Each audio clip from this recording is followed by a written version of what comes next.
नमस्कार मित्रांनो, ग्रहवेदमध्ये आपलं पुन्हा एकदा खूप खूप स्वागत. मी विलास करंबेळे घेऊन आलो या ठिकाणी धनुराशी 2026 हे वर्ष धनुराशीसाठी कसं असणार आहे. त्या अगोदर सगळ्यांना नवीन वर्षाच्या हार्दिक शुभेच्छा. आणि हे वर्ष जे आहे ते भरभराटीचे, आरोग्याचं आणि समृद्धीचं आपल्याला जावं ही ईश्वरचरणी प्रार्थना. तर मित्रांनो, पाहूया आपण व्हिडिओमध्ये धनुराशी 2026 कसं असेल.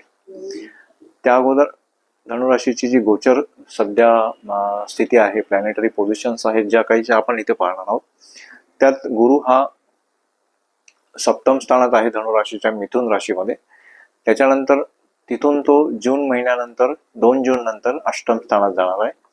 शनी चतुर्थ स्थानात म्हणजे मीन राशीमध्ये आणि राहू तृतीय स्थानात म्हणजे कुंभ राशीमध्ये आहे. केतू हा भाग्यस्थानामध्ये विराजमान आहे. तर या गोचराचा विचार केला तर सर्वसाधारण पाहिलं तर पुढच्या 2026 हे वर्ष कसं असेल याचा एक साधारण आढावा आपण बांधू शकतो. आणि त्यात सगळ्यात महत्वाची गोष्ट म्हणजे आरोग्याची काळजी घ्यायची, कारण हे वर्ष तुम्हाला आरोग्याच्या दृष्टीने इतकं चांगलं नाहीये. कारण शनी चतुर्थात आहेत, गुरु सप्तमात आहेत, राहू तृतीय स्थानात आहेत. ही जी काही प्लॅनेटरी पोझिशन्स आहे, शनीची नजर आहे चतुर्थातून दशम स्थानावर म्हणजे तुमच्या लग्नस्थानावर नजर आहे. त्यामुळे कुठेतरी आरोग्य जपायचं आहे तुम्हाला. काळजीपूर्वक तुम्ही काळजी घेतली आरोग्याची तर तुम्हाला हे वर्ष चांगलं जाऊ शकतं. निष्काळजीपणा जर केला तुम्ही आरोग्याच्या बाबतीमध्ये तर थोडंसं घातक होऊ शकतं किंवा त्रासदायक होऊ शकतं. तसं म्हणायला गेलं तर आरोग्यासाठी हे प्रतिकूल वर्ष असंही म्हटलं तरी साधारण वावगं ठरणार नाही. शनीची जी मी मगाशी सांगितलं चतुर्थातून जी दशम दृष्टी शनीची पडते ती आरोग्याला घातक ठरू शकते किंवा त्रास होऊ शकतो. शारीरिक आणि मानसिक आरोग्य हे कमजोर असणार आहे. परंतु सप्तम स्थानात असलेला गुरु हा 2 जून पर्यंत तुमच्या आरोग्याला तितकं मोठं असं समस्या येऊ देणार नाहीये, कारण गुरुची सुद्धा नजर सप्तमातून लग्नस्थानावर आहे. ही एक पॉझिटिव्ह बाजू बघितली तर पहिले 6 महिने हे साधारणचे आजारपणाच्या दृष्टीने कुरबुरीचे असतील किंवा छोट्या मोठ्या समस्या त्याच्यातून येऊ शकतात. परंतु गुरुमुळे सकारात्मकता सुद्धा असणार आहे. नकारात्मकता थोडीशी कमी होईल. मानसिक आणि शारीरिक आरोग्य तुम्ही यावर्षी जपायला पाहिजे.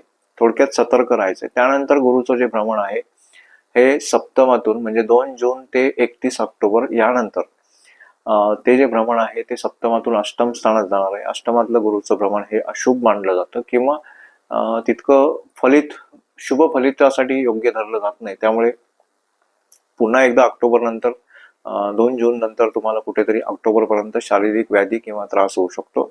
तर या सर्व गोष्टीतून जर तुम्हाला वाचायचं असेल तर सर्वात प्रथम जर गुरुची नजर तुमच्या सप्तमावरून लग्नस्थानात आहे तर त्या पिरियडमध्ये तुम्ही योग्य प्रकारे दिनचर्या केली, म्हणजे जसं व्यायाम आहे, योगा आहे, मेडिटेशन्स आहेत, तुमचा दिनचर्येचा जो आहे आहार विहार आहे, हे सगळ्या गोष्टी तुम्हाला जर पुरेपूर तुम्ही जर परफेक्ट केल्या तर तुम्हाला आरोग्याचा लाभ हा होऊ शकतो. परंतु निष्काळजीपणा केला तर त्यामध्ये समस्या निर्माण होऊ शकतात. खाण्यापिण्याची योग्य ती काळजी जर तुम्ही घेतली तर तुम्हाला योग्य तो लाभ या ठिकाणी होऊ शकतो. आता पाहूया मित्रांनो, दुसरी महत्वाची गोष्ट म्हणजे शिक्षण. लग्नस्थानावर शनी आणि गुरुची दृष्टी आहे. गुरु सप्तमातून लाभस्थानामध्ये, लग्नस्थानामध्ये आणि तृतीय स्थानामध्ये पाहतात. त्यामुळे कुठेतरी पराक्रम, लाभ आणि लग्न हे गुरुच्या अंडरमध्ये जून महिन्यापर्यंत आहे. त्यामुळे शिक्षणासाठी हा काळ गुरुच्या साईडने जर बघितला, गुरुग्रहाच्या बाजूने, तर अतिशय चांगला आहे. परंतु शनीच्या हिशोबाने जर बघितलं तर शनी चतुर्थात बसलेला आहे. त्यामुळे मन कुठेतरी तुमचं भटकेल किंवा अभ्यासातून दुर्लक्षित होऊ शकतं. अभ्यासापेक्षा इतर कामं तुम्हाला जास्त चांगली वाटू शकतात, त्याच्यात तुम्हाला रस येऊ शकतो जो अभ्यासाला प्रभावित करू शकतो आणि शिक्षणासाठी कमजोर करू शकतो. गुरुग्रहाची जरी स्थिती चांगली असली आणि गुरु हा तुमचा राशीस्वामी असल्यामुळे गुरुग्रहाची स्थिती पूरक अशी आहे जून महिन्यापर्यंत. परंतु त्यानंतर गुरु जेव्हा अष्टमात जाईल तेव्हा अष्टमातला जो गुरु आहे तो तुमच्या शिक्षणाच्या संदर्भात तुम्हाला फळं तितकी चांगली मिळू देणार नाही. त्यामुळे जून ते ऑक्टोबर हा जो काळ आहे तुम्हाला कुठेतरी योग्य प्रकारे शिक्षणावर मेहनत घ्यायची आहे. अष्टमातील जे 2 जून पर्यंत जे भ्रमण आहे गुरुचं, त्यानंतर 2 जून ते 31 ऑक्टोबर हा जो काळ आहे हा गुरु तुमच्या उच्च राशीत असणार आहे. आणि जर तुम्ही मन एकाग्र केलं आणि आळस सोडला, म्हणजे शनीची जी दृष्टी दशमातून चतुर्थातून जी दशम दृष्टी लग्नावर पडते, त्यामुळे कुठेतरी तुम्हाला आळस किंवा काम न करण्याची इच्छा किंवा अभ्यास न करण्याची इच्छा, मन न लागणे वगैरे असे प्रकार घडू शकतात. परंतु जर फोकस केलं, योग्य प्रकारे जर तुम्ही मेहनत घेतली, तर तुम्हाला योग्य ते फळ यावर्षी मिळू शकतं. आता व्यवसायाच्या बाबतीत जर बघितलं तर मध्यम असं वर्ष आहे, कारण शनीची जी दशम दृष्टी आहे ही सर्वप्रथम तुमच्यावर आहे. त्यामुळे आळस, काम टाळणे किंवा आजचं काम उद्यावर नेणे वगैरे असं होऊ शकतं. निष्काळजीपणा तुम्ही व्यवसाय संबंधित करू शकता. कुठेतरी स्वास्थ्य तुम्हाला तुमच्या आरोग्यासाठी आरोग्य हे कुठेतरी तुमच्या व्यवसायासाठी अडथळे निर्माण करू शकतं. व्यापारामध्ये शनीची दृष्टी ही चतुर्थातून जेव्हा दशमावर पडते, त्यावेळेस व्यापार हा थोडेतरी संत गतीने चालण्याचा किंवा होण्याचा या ठिकाणी योग बनतो. दुसरं असं की व्यापाराशी संबंधित तुम्ही यावर्षी कुठलाही मोठा निर्णय घेऊ नये, अति आत्मविश्वास करू नये, अन्यथा त्याच्यावर तुम्हाला नुकसान होऊ शकतं. त्यानंतर व्यापारावर मध्ये तुम्हाला हितशत्रू क्रिएट होऊ शकतात किंवा विश्वास ठेवू नये कोणावर. सगळ्यात महत्वाची गोष्ट म्हणजे व्यापारामध्ये तुम्ही सहजासहजी कोणावर विश्वास ठेवू नका. बरेचसे तुमच्या आजूबाजूला तुमचे हितशत्रू असू शकतात. 2 जून पर्यंत गुरु सप्तमात आहे, त्यामुळे व्यापारात चांगली स्थिती निर्माण करेल तो. परंतु शनीकडून हे त्रास आहेत ते तुम्ही ओव्हरकम करू शकता. हे सगळे अलर्ट्स आहेत जे तुम्हाला दिले जात आहेत. 2 जून ते 31 ऑक्टोबर गुरु हे अष्टम स्थानात असणार आहे, त्यामुळे गुंतवणूक तुम्ही टाळली पाहिजे आणि करायचीच असेल तर ती पुरेपूर अभ्यास करून तुम्ही तर गुंतवणूक केली तर तुम्हाला त्याच्यातून फायदा होऊ शकतो.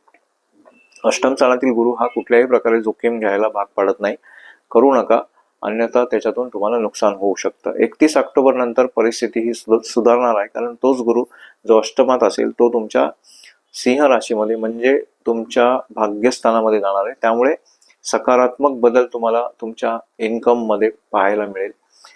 मोठे निर्णय त्यावेळेस तुम्ही म्हणजे ऑक्टोबर, नोव्हेंबर, डिसेंबरच्या कालखंडामध्ये तुम्ही मोठे निर्णय घेऊ शकता, जोखीमपूर्वक निर्णय घेऊ शकता. आणि एखादी नवीन शाखा किंवा एखादा नवीन उद्योग जर मानस असेल तुमच्या मनामध्ये, जर इच्छा असेल चालू करण्याची, तर ते तुम्ही करू शकता.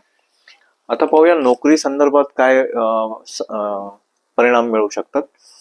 सरासरी वर्षे बुध ग्रहाची जी साथ आहे ती पूर्ण वर्षभर तुम्हाला आहे. शुक्राची उत्तम स्थिती आहे, त्यामुळे नोकरीमध्ये सकारात्मक बदल किंवा सकारात्मक परिणाम तुम्हाला पाहायला मिळणार आहेत. परंतु शनी आणि केतू, कारण शनी चतुर्थात आणि केतू भाग्यस्थानी आहे, त्यामुळे कुठेतरी नोकरीमध्ये अडथळे होऊ शकतात. सरासरी वर्ष म्हणायला हरकत नाहीये. 3 फेब्रुवारी ते 11 एप्रिल तुमच्या नोकरीमध्ये तुम्ही बदल करणे टाळलं पाहिजे. आणि मोस्ट ऑफ द टाइम तुम्ही तुमच्या नोकरीमध्ये सहकारी जे असतील तुमचे, त्या सहकार्यांशी विनम्रतेने वागायचे. आपल्या सिनियर्सची किंवा कुठल्याही प्रकारच्या आपल्या बॉसची निंदा करू नये, अन्यथा तुम्हाला त्याचा त्रास होऊ शकतो. 11 एप्रिल ते 30 एप्रिल ही चांगली एखादी संधी तुम्हाला नोकरीमध्ये मिळू शकते. घरातील समस्यांचा तुमच्या नोकरीवर परिणाम होऊ शकतो, कामधंद्यावर परिणाम होऊ शकतो घरातील परिणामांचा. शनीची जी 10वी दृष्टी आहे ती त्या स्थानी तुमच्या लग्नस्थानी आहे, आणि त्यामुळे कुठेतरी चिडचिड म्हणा किंवा शनीशी रिलेटेड जे इश्यू असतात, म्हणजे आळस येणे किंवा तब्येत खराब होणे, ह्या इतर गोष्टी घडू शकतात. परंतु एक आहे, शनी महाराज जे आहेत ते मेहनतीने देतात, आणि त्यामुळे जर पूर्णपणे समर्पण तुम्ही ठेवलं आपल्या नोकरीमध्ये किंवा व्यवसायामध्ये, तर तुम्हाला बऱ्यापैकी मेहनत करून फळ हे सकारात्मक मिळू शकतात. आता बघूया दुसरं महत्वाचं म्हणजे आर्थिक जीवन. अनुकूल असं वर्ष आहे. धनस्थानावर तुमच्या कुठल्याही प्रकारचा अशुभ असा प्रभाव या ठिकाणी दिसत नाही, त्यामुळे आर्थिक समस्या यावर्षी तुम्हाला राहणार नाही. उलट पक्षी तुम्हाला आर्थिक फायदा होऊ शकतो, कारण लाभस्थानाचा स्वामी शुक्र हा तुम्हाला यावर्षी चांगले रिझल्ट देणार आहे. 2 जून पर्यंत गुरु महाराजांची नजर ही तुमच्या लाभस्थानावर आहे, त्यामुळे लाभ हा गुरु देणार आहे, कारण गुरु हा तुमचा राशी स्वामी आहे. वर्षाच्या सुरुवातीला थोडीशी मंदी वगैरे येऊ शकते किंवा मनासारखं इन्कम होणार नाही, परंतु फायदा हा आहे, आर्थिक लाभ यावर्षी तुम्हाला चांगला होणार आहे, यात काही वाद नाहीये. मोठी समस्या आर्थिक बाबतीमध्ये कुठल्याही प्रकारची नाहीये. उलट पक्षी तुम्ही यावर्षी आलेली आर्थिक आवक ही बचत करण्याच्या हिशोबाने कुठेतरी मार्गी लावू शकता. अष्टम स्थानात 2 जून नंतर जेव्हा गुरु अष्टम स्थानात जातील त्यावेळेस कुठेतरी गुरु हा अष्टम स्थानातून तुमच्या धनस्थानावर एक शुभ प्रभाव टाकतील. त्यावेळेस तुम्ही धनसंपदा संचय करू शकता आणि अनुकूल स्थिती ही राहू शकते. आता पाहूया प्रेम जीवनाबद्दल. प्रेम जीवनामध्ये सरासरी परिणाम आहेत. 2 एप्रिल ते 11 मे मंगळ चतुर्थ स्थानी शनीच्या युतीत असेल. तसेच 2 ऑगस्ट ते 12 नोव्हेंबर मध्ये तुम्हाला सावधान राहायचंय. कुठल्याही प्रकारे प्रेमामध्ये तुम्ही जोखीम घेऊ नका. प्रेम जीवनात जोखीम ह्या पिरियड मध्ये तुम्ही न घेतलेली बरी, अन्यथा विवादास्पद किंवा तापदायक प्रकार होऊ शकतो. दुसरं असं की शक्यतो शांत राहण्याचा प्रयत्न करा आपल्या प्रेम जीवनामध्ये. आरोग्याला तुम्हाला जपायचं आहे, जोडीदाराच्या आरोग्याला सुद्धा जपायचं आहे. गुरुग्रहाची जी प्रेम जीवनात तुम्हाला मदत होणार आहे यावर्षी पुरेपूर, आणि त्याच्यातून 2 जून ते 31 ऑक्टोबर गुरु अष्टमात आहे. तोही काळ तुमच्या प्रेम जीवनासाठी चांगला आहे, कारण गुरु हा त्यावेळेस उच्च राशीत असणार आहे. विवाह इच्छुक लोकांचे जे विवाह आहेत ते जुळू शकतात. त्या अनुषंगाने त्यांनी प्रयत्न करायला हरकत नाही. 31 ऑक्टोबर नंतर गुरु तुमच्या भाग्यस्थानी जाणार आहेत आणि तुमचे राशी स्वामी भाग्यस्थानी जेव्हा येतील त्यावेळेस ते पंचमात दृष्टी टाकतील. आणि पंचमात दृष्टी जेव्हा त्या गुरु ग्रहाची पडेल त्यावेळेस लग्न आणि पंचम हे गुरुच्या प्रभावाखाली असेल आणि विवाह तुमचे 100% ऑक्टोबर, नोव्हेंबर, डिसेंबर या महिन्यामध्ये होऊ शकतात. विवाह जुळू शकतात, एंगेजमेंट्स होऊ शकतात. त्या अनुषंगाने तुम्ही पुरेपूर जर प्रयत्न केला तर तुम्ही यावर्षी लग्न बंधनात किंवा विवाह बंधनात स्वतःला अडकवून घेऊ शकता. वैवाहिक जीवनाच्या बाबतीत बघितलं तर अनुकूल असं वर्ष आहे. विवाहाच्या बाबतीत चांगले वर्ष आहे. 2 जून पर्यंत गुरुची सप्तम भावामध्ये विराजमान आहेत, त्यामुळे वैवाहिक जीवनाचं जे स्थान आहे ते पुरेपूर पॉझिटिव्ह राहणार आहे. कुठेही त्याच्यामध्ये त्रास नाही. 2 जून ते 31 ऑक्टोबर हा कालखंड विवाहासाठी थोडासा वैवाहिक आयुष्यासाठी तापदायक ठरू शकतो. त्यामुळे जर तुम्ही विवाहाच्या बंधनात अडकू इच्छित असाल किंवा वैवाहिक आयुष्यात चांगलं आयुष्य जगण्याचा प्रयत्न करत असाल तर जे काही सकारात्मक बदल तुम्हाला करायचे असतील ते 2 जूनच्या अगोदर करा.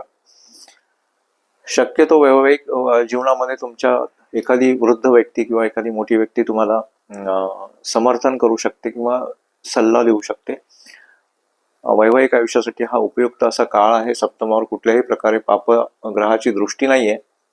थोडंसं राहूमुळे आणि केतूमुळे कुठेतरी लहान सहान समस्या येऊ शकतात, पण त्या तितक्या इम्पॉर्टंट नाहीयेत किंवा खूप मोठ्या स्वरूपाच्या नाहीयेत. आता पाहूया पारिवारिक जीवनामध्ये मिश्र असे परिणाम आहेत. कुठल्याही प्रकारची मोठी समस्या नाहीये. लहान सहान समस्या येतील आणि तितक्याच वेळी त्याच वेळी त्या जर तुम्ही सोडवल्या तर कुठल्याही प्रकारची हानी तुम्हाला परिवारामध्ये पाहायला मिळणार नाहीये. धनस्थानाचा तुमचा जो स्वामी आहे म्हणजे मकर राशीचा स्वामी हा चतुर्थात आहे, त्यामुळे थोडेफार सदस्य जे असतील कुटुंबातले ते कुठेतरी नाराज वगैरे होऊ शकतात. 16 जानेवारी ते 23 फेब्रुवारी, 2 एप्रिल ते 11 मे कुटुंबात शांती ठेवण्याचा प्रयत्न करा. सगळ्यात महत्वाचं स्वतःचं डोकं शांत ठेवा. चतुर्थाचा स्वामी सप्तमात आहे आणि धनाचा स्वामी म्हणजे मकर राशीचा शनी हा मीन राशीत तुमच्या चतुर्थात आहे, त्यामुळे चतुर्थ स्थान हे तुम्हाला यावर्षी सांभाळायचं आहे. घरातील कुठल्याही प्रसंगाला तुम्हाला सामोरं जाताना शक्यतो पूर्ण विचार करून आणि डोकं शांत ठेवून सलोखा ठेवून जर तुम्ही ते केलं तर पॉझिटिव्ह इफेक्ट तुम्हाला पाहायला मिळेल. यानंतर पाहूया जमीन, घर, वाहन. संमिश्र असा परिणाम देणारं वर्ष आहे. 2 जून पर्यंत परिस्थिती चांगली आहे, त्याचा तुम्ही पुरेपूर लाभ घेऊ शकता. 2 जून ते 31 ऑक्टोबर नंतर गुरुग्रह उच्च अवस्थेत राहून चतुर्थावर दृष्टी आहे. उच्च अवस्थेतली गुरूंची चतुर्थावरची दृष्टी ही वाहन सुख, घरदार, जमीन इत्यादीसाठी अतिशय चांगली मानली जाते. त्या पिरियडमध्ये तुमचे या गोष्टी घडू शकतात. थोड्याशा अडचणी शनी महाराज उद्भवू शकतात, कारण की शनी सुद्धा तिथे चतुर्थ स्थानामध्ये आहेत. परंतु शनी हे तुमच्या धनस्थानाचे कारक आहेत, त्यामुळे ते तितकी मोठी अडचण देणार नाही. फक्त नवीन घर, गाडी किंवा जमीन घेत असताना तुम्हाला पूर्णपणे कागदपत्रांची पूर्तता करून घ्यायची. कुठेही कोणावरही विश्वास ठेवू नये, अन्यथा तुम्ही फसवू शकता. तर मित्रांनो, हे होतं धनुराशीसाठी 2026 हे वर्ष कसं असेल याचा सर्वसाधारण आढावा. आता आपण या ठिकाणी वैदिक ज्योतिषशास्त्रानुसार काही उपाय आहेत ते मी तुम्हाला सजेस्ट करतो. या ठिकाणी शनिवारी तुम्ही कावळ्याला भात जर खायला घातला तर अतिउत्तम आहे. घरातील मोठ्या व्यक्तींची किंवा इतर मोठ्या व्यक्तींची तुम्ही सेवा करू शकता. वाहत्या पाण्यामध्ये गहू हा धान्य जे आहे ते तुम्ही प्रवाहित करू शकता. महत्वाच्या कामांना जाताना तुम्ही शक्यतो साखर पाणी पिऊन घरातून निघा, त्याचा चांगला फायदा मिळू शकतो. शनी दर्शन करायचंय तुम्हाला आणि शनी दर्शन करून मंदिरात 5 मिनिटं बसून त्या ठिकाणी प्रसाद ग्रहण करायचंय. तर मित्रांनो, हे होते उपाय. तर हा व्हिडिओ मी आता इथे समाप्तीकडे घेऊन आलेलो आहे आणि तुम्ही माझ्या चॅनलवर जर नवीन असाल तर कृपा करून चॅनलला लाईक करा, शेअर करा आणि सबस्क्राईब करण्याचा प्रयत्न करा. धन्यवाद.